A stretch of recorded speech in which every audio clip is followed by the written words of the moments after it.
నరేంద్ర మోడీ గారు వస్తారట తెలంగాణకు. రండి ప్రధానమంత్రిగా, తప్పకుండా హైదరాబాద్ ఇన్ఛార్జ్ మంత్రిగా మీకు స్వాగతం చెప్తాం. అది ఒక రాజకీయమైనటువంటి వ్యవస్థీకృత విధానం.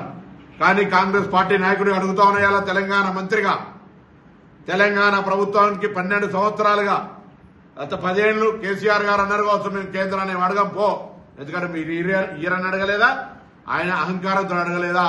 కేంద్ర ఫెడరల్ సిస్టంలో ముఖ్యమంత్రి ప్రధానమంత్రి అనేటువంటి సంబంధాలకు నిర్వచనం లేకుండా రాజకీయంగా వ్యూహం చేసుకోవచ్చు. ఇవాళ మేము కడప తొక్కంది లేదు, ఇంటికి రాంది లేదన్నట్టుగా ప్రధానమంత్రిని మొదలుకొంటే ప్రతి కేంద్ర మంత్రిని రాష్ట్రానికి రావాల్సిన నిధుల కొరకు అడుగుతా ఉన్నాం. వివక్ష చూపిస్తా ఉన్నారు.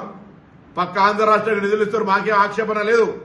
కానీ తెలంగాణకు నిధులు ఇచ్చే బాధ్యత ఈరోజు భారతీయ జనతా పార్టీ ప్రభుత్వం మీద, ఇక్కడి నుంచి ప్రాతినిధ్యం వహిస్తున్నటువంటి ఎంపీలు, మంత్రుల మీద ఉంది. నిధులు ఇవ్వకపోతే అభివృద్ధిలో సహకరించకపోతే వివక్షపూరితంగా కక్షపూరితంగా వ్యవహరిస్తే ఆఖరికి తెలంగాణ ఆకాంక్షల మనోభావాలను, అమరవీరులను అవమానపరుస్తూ 1956 నుంచి తెలంగాణ ఆకాంక్షల మీద, పోరాటం మీద నీళ్లు చల్లే విధంగా ఒకడు అంటాడు ప్రధానమంత్రి, ఇది తల్లి చచ్చిపోయి బిడ్డ పుట్టిందని, బిడ్డ చచ్చిపోయి తల్లి పుట్టింది అంటాడు.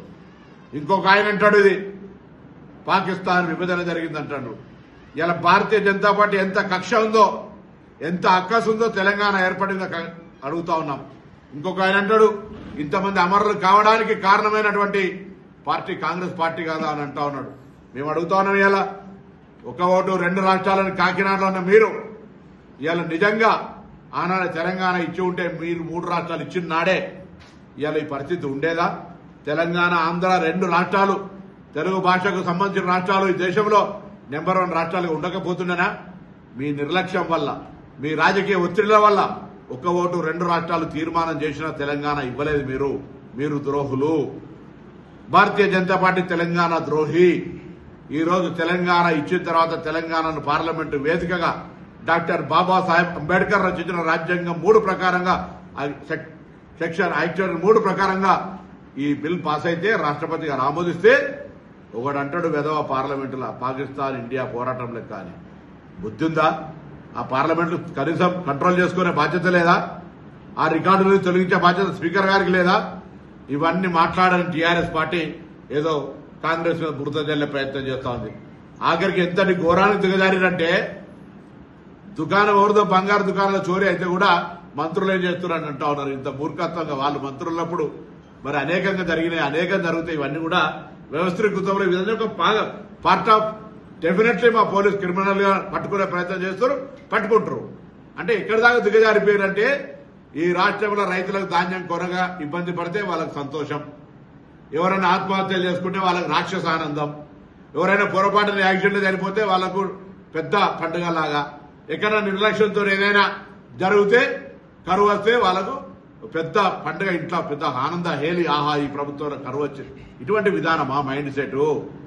తెలంగాణ ప్రజలు 10 సంవత్సరాలు మీకు అధికారంలోకి ఇచ్చినారు. కాంగ్రెస్ పార్టీకి మళ్ళీ 10 సంవత్సరాలు అధికారంలోకి ఇస్తారు. మీకు వీలైతే బాధ్యత గల ప్రతిపక్షంగా సలహా సూచనలు ఇవ్వండి. లేకపోతే ఇటువంటి రాక్షస ఆనందపడేటువంటి ప్రజా సమస్యల పట్ల మీరు ఆనందపడి రాక్షస ఆనందం పడితే ఇది ప్రజలు గమనిస్తున్నారు. ఇది మంచిది కాదు.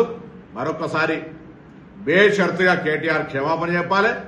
రాహుల్ గాంధీ గారు లాంటి మానవ హృదయం నాయకుడు ఉన్న నాయకుడు ఈ దేశంలో దొరకడు. అసలు రాజకీయాల్లో అటువంటి మానవత్వం కలిగినటువంటి నాయకుడు.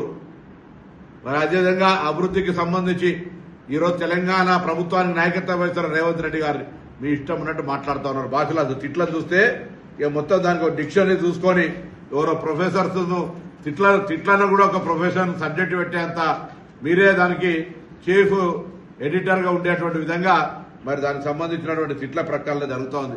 ఇది అన్ఫార్చునేట్. నేను లీడర్ గా కొంత చదువుకున్నోడు కావచ్చు, అమెరికా పోయొచ్చు అనుకుంటారు. అట్లా ఈ విధంగా అనవసరపు వ్యాఖ్యల ద్వారా నీ యొక్క వ్యక్తిత్వాన్ని నష్టపెట్టుకోక మంచిది కాదు, పద్ధతి కాదు. వెంటనే వాపసు తీసుకోమని డిమాండ్ చేస్తాం.